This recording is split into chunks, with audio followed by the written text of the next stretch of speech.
zombies. Zombies have scared me for years. I've seen Romero's Day of the Dead on video in the 80s, and of all the horror movies I've ever watched, that was the one that really scared me. Zombies have maintained this level of downright maliciousness. There is no reasoning with a zombie. A zombie's not going to fall in love with you. A zombie is just wanting to eat you and kill you.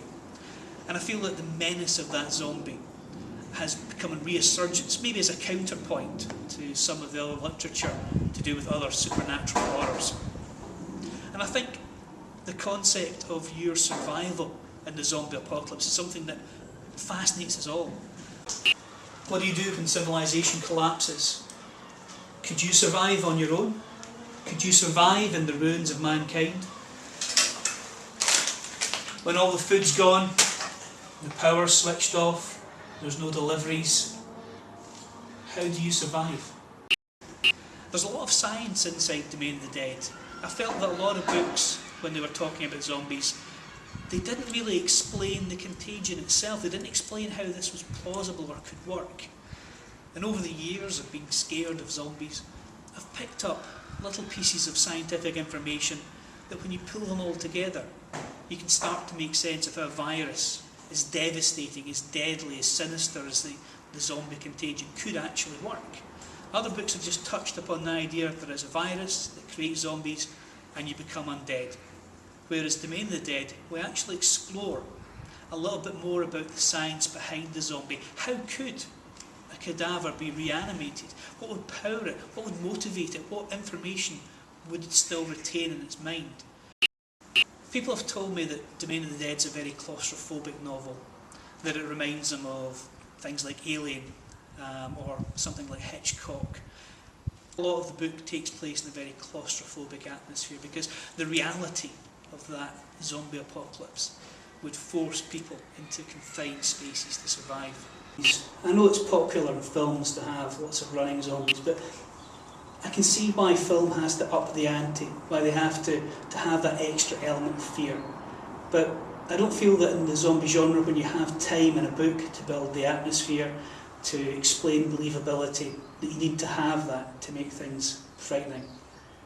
Of course, it's highly influenced by Romero, the godfather of all the zombie films.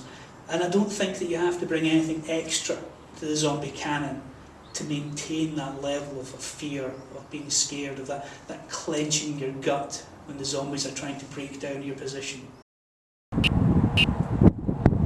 Domain of the Dead isn't set in any particular place. I don't specify a country, a name of the town. And the reason for that is that if this were to happen, it could happen anywhere. And I wanted the reader to think, what would happen if it happened where I lived?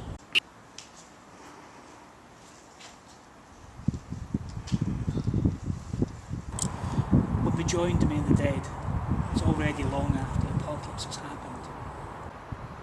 There's a very small group of survivors who are barricaded inside a warehouse, and they've been living off the food that's been within there for years. And now the food's running out, and there are more and more zombies surrounding them.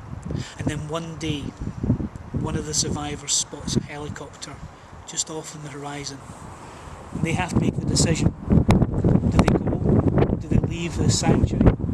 Do they try and get help elsewhere? Will these people actually help them? Will they be the salvation they're looking for? Or are they better off staying where they are and facing starvation? Why zombies? Why do zombies scare me?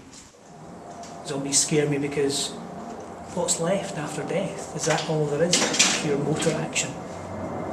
Is there nothing beyond? Is there no soul left inside that corpse? I do have a very different writing style to a lot of writers.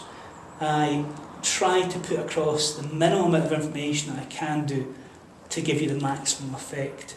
I don't know whether that's to do with my background in psychology or whether it's to do with me being dyslexic and wanting to cut to the chase and get information as quickly and concisely and clearly and as focused as possible.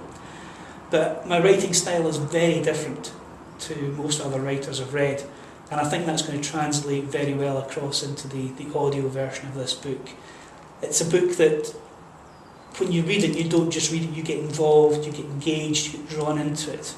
And I think that the idea of listening to this novel is one that will work perfectly well with the way I write.